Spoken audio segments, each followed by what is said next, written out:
Sarah Fuller, and I'm a student at the University of Arkansas at Monticello graduate program pursuing a degree in the Masters of Art of Teaching.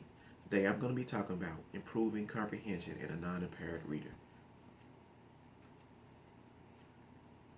While driving home from work one day, I read a bumper sticker on the back of a car that read, "If you can read this, thank a teacher. Hashtag reading comprehension." What is reading comprehension? According to my text, Understanding and Teaching Reading Comprehension, the handbook, reading comprehension is a complex task which requires the orchestration of many different cognitive skills and abilities. Like, for instance, understanding a single words, sentence, and connecting prose, outlining what reader, listener have to do successfully to understand the extended text. Did you know by the time a student enters school, their spoken language comprehension is usually far better than their reading comprehension? Again, this is according to our text. Uh, this is important because the summary on page 112 states that teachers should have a sound understanding of the relevance process, how they work together in the information of a mental representation of the text. In other words, the teacher should know what they're teaching and how to teach a student to assist them in becoming a better reader. How can a teacher improve the reading comprehension in a non-impaired reader? In the beginning of the text, I discovered that in order for a student to become a fluent reader, like I said before, they have to understand what they're reading. Reading comprehension. One example of this theory is called the simple view of reading.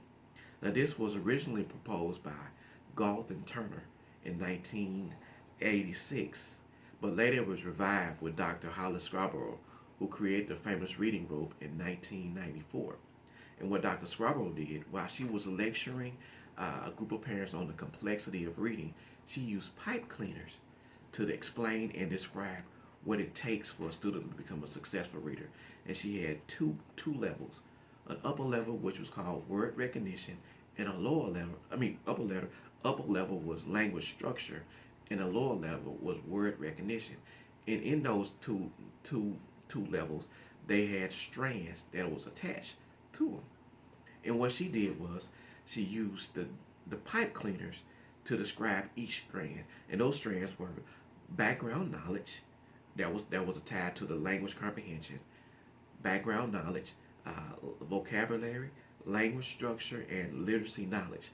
And that lower level was called word recognition. And up under their strands were phonological awareness, decoding, and sight recognition. And what she did was, I got an example of this right here. This is her reading rope theory. And what she did was, while she was teaching the parents and the student master that for example, the background knowledge and vocabulary and language structure and literacy knowledge, those strands began to tie together.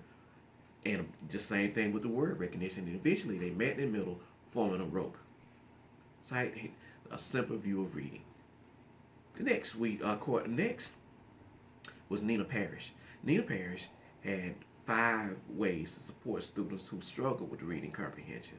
Now, we found this in the George Lucas Educational Foundation, the Utopia, and that was February 3rd, 2020 edition.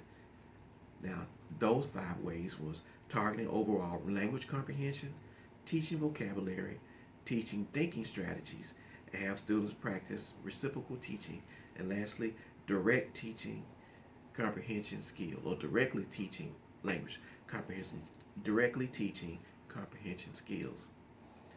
The National Reading Panel confirmed that fluency is important to reading successfully, and it must be a key component of the effective reading instructions. We found this in the fluent reader with Timothy Rasky. Now, what is fluency? Fluency is the ability of the reader, the ability of reader to read the words in the context effortlessly and efficiently. The fluent reader takes phonics word recognition to the next level. Fluency reader has often been called the bridge to phonics comprehension. Now, there's 4 ways to build reading fluency: modeling good oral reading, providing oral support and assistance for reading, offering plenty of practice and opportunity with wide and deep oral and silent reading, and encouraging fluency through phrasing. Now, there are many different theories and concepts available for teachers to use that can assist with the growth and development of students in their reading comprehension. But it's important for the teachers to find and develop strategies that best work for them and, most importantly, their students. Whether it be the reading rope provided by the Gold, Turner, and Dr. Scarborough, or Parrish's 5 Ways to Support Student Reading, or even the National Reading Panel on Fluency, and finally, Ways to Build Reading Fluency. We as educators must maintain the focus in order to help students reach their reading goals. Thank you.